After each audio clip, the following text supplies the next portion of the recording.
Buenos días, ¿cómo están? Espero que se encuentren súper bien. Empezamos con el día 2 en Hungría. Vamos caminando desde el hotel a reunirnos a la Plaza del Parlamento, de donde sale el primer tour que vamos a hacer hoy, porque vamos a hacer 2 tours. Y el primero es más acerca de la historia general de Hungría.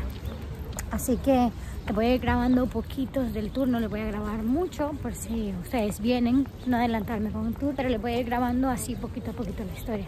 Así que vamos a reunirnos con el guía y descubrir un guía con toda la historia el día de hoy. Cruzando el tranvía y a lo lejos, vale, ese puente amarillo es el puente de Isla Margarita, ¿vale? Pues justo al otro lado del río y un poquito más al norte de Isla Margarita, siempre cercana al Danubio, es ahí donde está Óbuda, ¿vale? Una zona muy llana cerca del río y hoy en día, como te digo, no hay mucho que ir a ver por allí, pero en su día sí que fue súper importante, porque ¿qué significa Óbuda? Pues cuando tú pones una O delante de una palabra húngara, eso la convierte en antigua o vieja, por lo tanto la antigua Buda, la vieja Buda, porque fue la primera que se fundó. La fundaron los romanos, fue el origen de Budapest, ¿vale?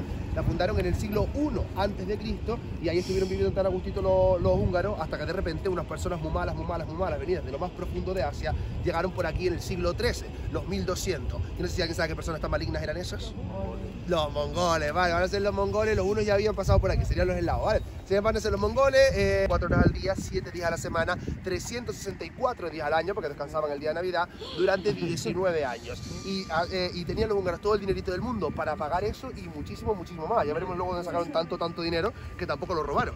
Luego, ¿qué es el Parlamento? Como cualquier país, el edificio más importante, por el simple hecho que es donde se crean las leyes del país, el edificio del poder legislativo, y también tiene mucha simbología de poder, y si tienes buen ojo, la vemos. La primera simbología que presenta está en la fachada, justo encima de la tercera hilera de ventana, y eso todo el mundo llega a ver que hay un montón de cosas blancas pequeñitas una detrás de otra. No se les gana ver, ven lo que son, ven los escudos pequeñitos, todo eso encima de la ventana. Vale, pues esos escudos son los escudos heráldicos, sí, eso representan a la familia más noble, más pudiente, las que tenían dinero por aquel entonces. Y también los escudos de los distintos territorios que componían Hungría. Y ten en cuenta esto que es importantísimo, porque cuando el Parlamento húngaro se construyó a finales del siglo XIX, Hungría era un país inmensamente grande en territorio, era 2/3 más grande de lo que es hoy en día, y de ahí que se entiende porque el Parlamento está tan grande, ¿vale? Digamos que lo que les ha pasado a los húngaros es que a día de hoy pues se quedaron con un Parlamento relativamente demasiado grande para el tamaño actual que tiene hoy en día el país, ¿vale?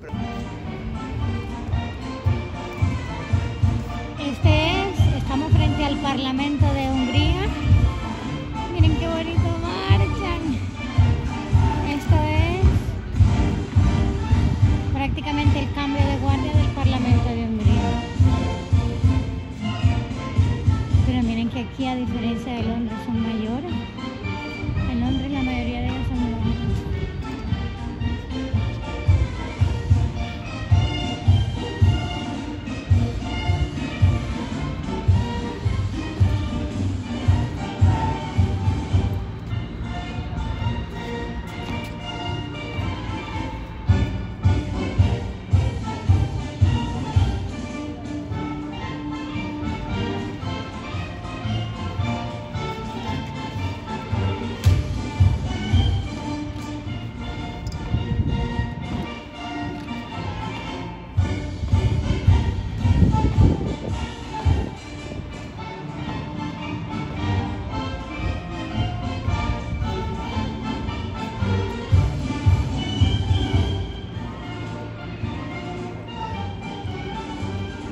Segunda Guerra Mundial, vamos a ir por partes. En la Segunda Guerra Mundial, y pues algunos todavía no lo sabían, durante la Segunda Guerra Mundial Hungría estaba en el bando de los malos, estaba en el bando de los nazis, lógicamente, el bando de los perdedores, tú imagínatelo todo. Cruces de Báltica colgando por los edificios, por la calle, el ejército nazi, el ejército húngaro, y estamos al final de la guerra, lo que quiere decir que a punto de entrar aquí en la ciudad, para conquistarla, hay un ejército muy grande. ¿Sabes qué ejército era ese?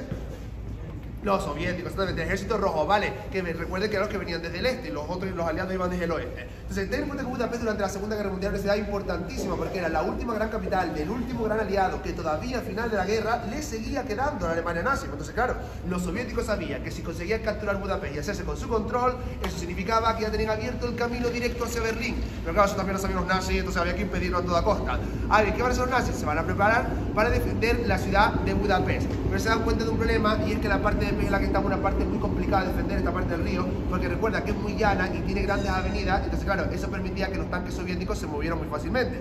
Como los salos nazis, que lo que hacen, se van al otro lado del río, a la parte de Buda, que recuerda que todo es colina, y ya decía, a los tanques les va a costar más moverse, pero es que da igual, porque encima van a hacer algo los nazis para impedir que los tanques puedan llegar al otro lado. ¿Qué crees tú que van a hacer los nazis? para volar todos los puentes, así que todos los puentes que tú ves aquí en Budapest son todos reconstrucciones de posguerra, ¿vale? Ahora bien, muy listos los nazis, son atrincherados en Buda, ya no pueden pasar los tanques al otro lado. Y Budapest durante el régimen la ciudad estaba llena, plagada de monumentos comunistas. Y hoy ya no los ves esos monumentos, porque cuando acabó el régimen lo que hicieron es que se los llevaron a las afueras de un parque. No sé si todo el mundo habrá escuchado hablar alguna vez del Mementos Park, ¿vale? Pues ahí donde se llevaron todas esas esculturas, ¿vale? A día de hoy aquí en el centro de la ciudad solo hay 2 monumentos de la época comunista, solo 2. Uno es este que tenemos aquí y otro, no sé si alguno se ha acercado ya al río, pero en la parte de Buda, en el otro lado del río está la colina del Castillo y luego hay otra colina donde hay una señora verde así con una... exactamente, en la parte alta del Monte Geller, pues esa es la Estatua de la Libertad, ¿vale? Que esa también es de origen comunista, ¿vale?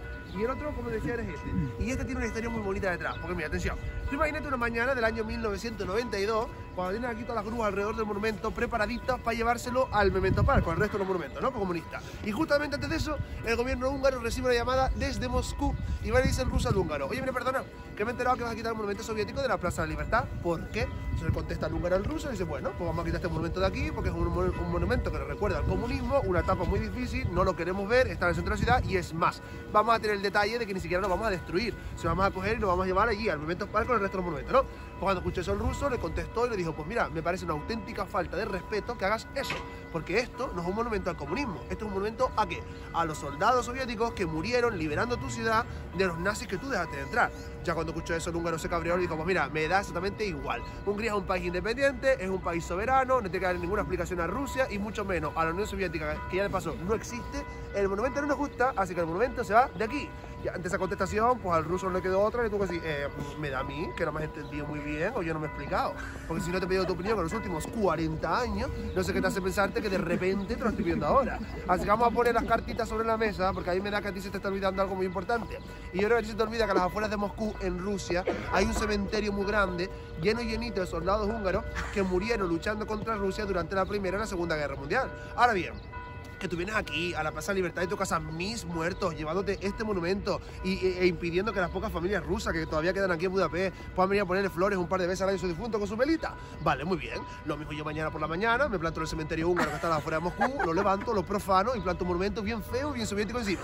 Resultado, el monumento se queda. Ahora, digamos, claro, está aquí porque es como un chantaje histórico de Rusia a Hungría. Como tú te quedas con el monumento aquí, aunque no te guste, y yo me quedo con el cementerio húngaro, aunque tampoco me guste. Bueno, miren, les voy a explicar así rapidito porque este monumento es de los más odiados. Cuando te dan la primera explicación, como que no comprendes, pero ya cuando te dan la segunda explicación lo entendés más.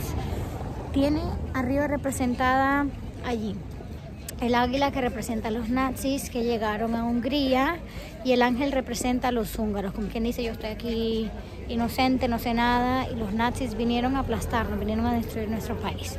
Entonces, si ves de esa forma el monumento, como que comprendes que debe ser un monumento querido, porque es cierto, vaya, los nazis llegan acá y hacen y deshacen en Hungría. Ese sería el primer significado. Pero en la parte de abajo, miren, tenemos, le llaman ellos el contramonumento. ¿Por qué? Traen piedras, fotos, y las fotos están guindadas sobre un alambre de púas. ¿Qué pasa? Que Hitler quita al gobernador de aquí, el presidente, no sé cómo se llama en aquel tiempo, y pone un húngaro de un partido húngaro nazi que le va a ayudar a deshacerse de los judíos en este país. Y entonces, ¿cómo los asesinaban? Les voy a explicar, me voy a poner más cerca. No tenían suficientes balas para matar a tantos judíos en Hungría, así que tenían que buscar la forma de matarlos sin perder tanta bala. Así que entraban al gueto, que era el barrio judío, agarraban a los primeros 60 judíos que encontraran y se los llevaban a la orilla del río. En la orilla del río, en un invierno, imagínate 1944, el frío terrible, los desnudaban, los paraban hacia la orilla del río y los amarraban a todos. Miren, les voy a enseñar aquí, con alambre de púa. Con alambre de púa. Y estos, por ejemplo, miren, son judíos víctimas de esto. Entonces los amarraban con alambre de púa, le ponían un disparo al primer judío de la fila y le daban otro disparo al último judío de la fila. Y al morir los últimos dos, que están todos amarrados, estos caen al río, que está pero congelado el río. Y los demás que están en la cadena se van cayendo, se van cayendo, se van cayendo y mueren todos los 60 que estaban amarrados ya sea porque no pueden salir a la superficie, están amarrados y los otros los están arrastrando hacia abajo, o por el frío del agua. Así que le voy a dar vuelta al teléfono para que vean el contramonumento. Miren, ponen fotos de las víctimas o de los familiares de las víctimas, maletas para los que fueron deportados, que fueron enviados a las cámaras de gas, zapatos que representan los zapatos que quedaron a la orilla del río cuando ellos eran lanzados, y el alambre de púas, que era el alambre con el que los amarraban. Qué triste, la verdad es que estoy fascinada con este muchacho, con el guía. Yo no sabía mucho acerca de la Segunda Guerra Mundial, y aquí lo que hizo y deshizo, bueno, Primera y Segunda Guerra Mundial. Así que esto fue tremendo. Por eso es que es el monumento tan odiado, porque realmente no eran los nazis alemanes quienes estaban matando a los judíos. Aquí no los mataron los nazis alemanes. Los judíos empezaron a morir hasta que un nazi húngaro, uno del mismo país, los empezó a matar, y por eso es que es el monumento tan odiado, porque lo ponen allá como los alemanes que vinieron a destruir el país, cuando fueron los mismos húngaros nazis quienes lo hicieron. Bueno, no destruir, sino mataron a los judíos. Alrededor, estaba contando él que alrededor de casi 500,000 de judíos fueron deportados para Alemania y fueron llevados a las cámaras de gas. Así que 1/3 de los judíos que murieron en Alemania en esas cámaras de gas eran húngaros.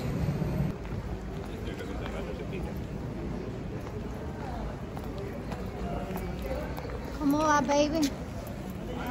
Y el Andrés me va oyendo, miren. Allá va. Me le han dado oyendo. Y allá va la otra que parece, ¿cómo se llaman aquellos? Los que andan así, bien envueltos. Esquimal.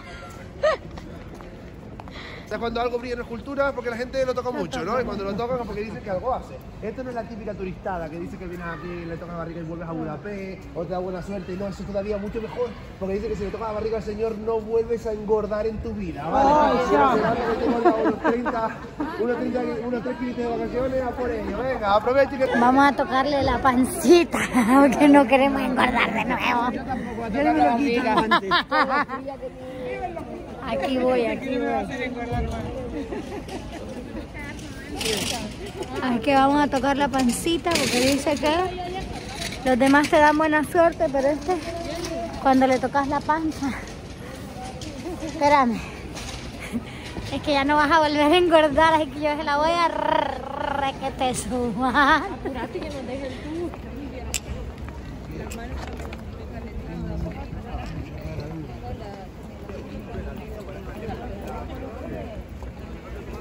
Plaza de la Noria, lo que realmente todo el mundo conoce como el Botellódromo de Budapest, aunque realmente a esto su nombre es Erzsébet tér, que no sé si alguien sabe lo que significa eso, Erzsébet tér. Tér es plaza, o sea, que aunque has hecho el esfuerzo de aprender la palabra nunca, has hecho el esfuerzo de tu vida, ¿vale? Así que tér es plaza. Y Erzsébet... Elizabeth, Isabel, Amalia, Eugenia, duquesa de Baviera. ¿Quién? Sí, la emperatriz, sí, ¿vale? Es su plaza. Y yo creo que aquí cada vez viene más gente sin tener ni idea de quién es Sisi. Y debe ser así de claro. Eso es un pecado, eso es una vergüenza. Hay que informarse en la vida de Sisi, porque Sisi era la mochilera de su época, una rebelde, una fiestera. Estamos hablando de polvos blancos incluidos por el camino, que eso lo recetaba el médico, ¿verdad? Exactamente. Ella tenía una vida que, comparada con un culebrón venezolano, el culebrón venezolano se queda a la altura del betún, ¿vale? Yo te voy a hacer una pequeña introducción sobre su vida para explicarte por qué es tan importante para la historia de Hungría. Te meto el gusanillo y te investigado un poco luego, ¿vale? Vamos por ello. Sisi fue la gran emperatriz de Austria por el simple hecho de que se casó con el emperador Francisco José, ¿no? Que de paso era el primo hermano, ¿eh? Atención que esto se va liando poco a poco. Pero aunque ella se casó con él, no tenía que haberse casado con él, porque la que se iba a casar con el emperador era la hermana mayor de Sisi, Helena, que desde pequeñita, al ser mayor que ella, cuando nació dice, ella va a ser la emperatriz. Y entonces la empezaron a educar, ¿no? La etiqueta, la corte, en el postureo de Viena, que era muy estricto. Ah, bien, entonces, si se suponía que iba a ser Sisi, no, la hermana la que se casaba con el emperador, entonces, ¿por qué al final se acabó casando Sisi? Se enamoró. Ay, qué bonito, se enamoró. Muere la hermana. A primera vista, ¿verdad? Me encanta. No es verdad, no se ríen, porque es verdad, la leyenda dice que cuando Francisco José vio por primera vez a Sisi, se quedó enamoradísimo de ella y ya no se podía casar con otra. Amor a primera vista de los cuentos de Disney, ¿verdad? Pues yo te voy a demostrar aquí y ahora que el amor a primera vista existe de verdad. Y es súper fácil. Lo único que tienes que hacer es lo siguiente, vete al Google y busca 2 fotografías, una de Sisi y otra de la hermana. Y entenderá lo que significa amor a primera vista. Claro, se caprichó de ella realmente no quería a Sisi, porque ten en cuenta que Sisi, ella como no iba a ser emperatriz, el padre le dio mucha libertad, entonces a ella le gustaba, por ejemplo, montar a caballo, la cacería, cosas que se veían mal en una emperatriz, no se lo dejaban hacer todo lo que quería. Y aparte de eso suma que Sisi en Viena vivía pared con su peor enemigo. ¿Quién no sé si alguien sabe quién era el peor enemigo de Sisi? Seguro más de uno lo comparte también. No, la suegra. La suegra era vida imposible, era una controladora de mucho cuidado. O sea, cada vez que podía Sisi, ¿qué hacía? Escapaba de Viena para no tener que ver la cara a la suegra. ¿Y a dónde se iba Sisi? Pues aparte de recorrer ese medio mundo, que por eso te decía lo de mochilera, que para que te hagas una idea, por llegar llegó hasta Elche también Sisi, también pasaba largas temporadas aquí en Budapest. Y eso a los húngaros les encantaba, porque mientras el emperador estaba en Viena, la emperatriz estaba en Budapest y digamos que se igualaba a las dos ciudades como capitales del imperio. Aparte de eso, yo creo que también Sisi ha sido la única persona de la humanidad, así te lo digo, de la humanidad, que sin haber nacido aquí en Hungría consiguió aprender a hablar y a escribir el húngaro, algo ya muy digno de por sí. Y otra cosa importante que hizo para Hungría, ¿te acuerdas que te había dicho al principio que el emperador Francisco VI, el esposo, había firmado un papel por el cual había desaparecido el imperio austriaco y en su lugar apareció el imperio austrohúngaro con todas las cosas buenas que trajo eso para Hungría? Vale, ¿quién te crees tú que convenció a Francisco VI de firmar el papelito? Sí. Por eso lo convenció, o lo mareó, o qué fue lo que hizo, pero eso fue culpa de ella. Los húngaros lo saben y por eso a día de hoy, sí, en Hungría es el personaje histórico extranjero, es decir, que no nació aquí, con mejor reputación. Le han dado su nombre a todo, a esta plaza que es el centro. Pero es que una avenida entera lleva su nombre, un barrio entero lleva su nombre. Uno de los 4 puentes que atraviesan el centro, el puente blanco que vimos antes, es el puente de Isabel. Y cada vez que veas algo como Erzsébet, que ustedes se están quedando creo en el hotel de Elizabeth, pues también es de la emperatriz Sisi, ¿vale? Para tener en cuenta, es omnipresente. Es más, cuando ella murió, no sé si tú me sabes cómo murió Sisi. ¿Cómo murió Sisi? La mataron. No, atención, sí, final de Culebrón, asesinada, te lo cuento. Ella se iba pasando tranquilamente por un puente en Ginebra, en Suiza, y cuando ella estaba así, sin querer la cosa, de repente un anarquista italiano, que es los que iban en contra de la monarquía, la vio, y este anarquista llevaba un estilete, que es una especie como de lima, muy fina, que te la clava y no te enteras. Entonces cuando la vio, fue contra ella y disimulando hacía como que tropezó con ella y aprovechó el golpe del tropiezo para clavarle el estilete debajo del pecho directo al corazón. Claro, ella en el momento entre el golpe del tropiezo y que en aquel entonces recuerden que las mujeres llevaban corsé, que eso ya dolía de por sí, porque claro, ella no se enteró. Pero al rato empezó a sentirse así un poco mareada y decir, Dios mío, ¿qué me está pasando? La doncella le abrió el corsé a ver qué ocurría y de repente aquello empezó a sangrar, blu, adiós, así sí. Eso fue en el año 1898, perdón, a 2 años de acabar el siglo. Y es verdad que se sabe que fue una de las grandes tragedias de Hungría porque el emperador Francisco VI, cuando ella murió, no volvió a levantar cabeza, porque es verdad que él estaba muy enamorado de ella no tanto de él. Y realmente va a ser a partir de la muerte de Sisi cuando empieza ahora toda esta pompa y toda la historia que sabemos de ella, de la gran emperatriz, que sinceramente la mayoría de las cosas que se hablan de ella son inventadas. ¿Por quién? Por el cine. O sea que en el cine al final vende la fantasía un poquito más que la realidad, pero si aún así es uno de los grandes personajes y aquí ténganlo en cuenta, ¿vale? La van a ver en muchísimos sitios, ¿ok? Bueno, miren, terminamos el tour de la mañana. El muchacho nos explicó lo más importante, así que para que este video no se les haga tan largo lo voy a dividir en 2. Va a ser Budapest día 2 parte 1 y Budapest día 2 parte 2. Voy a dejar hasta aquí esta primera parte y entonces en el vlog de mañana, que va a ser la parte 2 del día 2, les voy a mostrar el barrio judío y agregaremos parte de la historia del barrio judío, que va a estar espectacular. Voy a iniciar con el almuerzo, así que las dejo por aquí en este video y las veo mañana en el día 2 parte 2 en Budapest.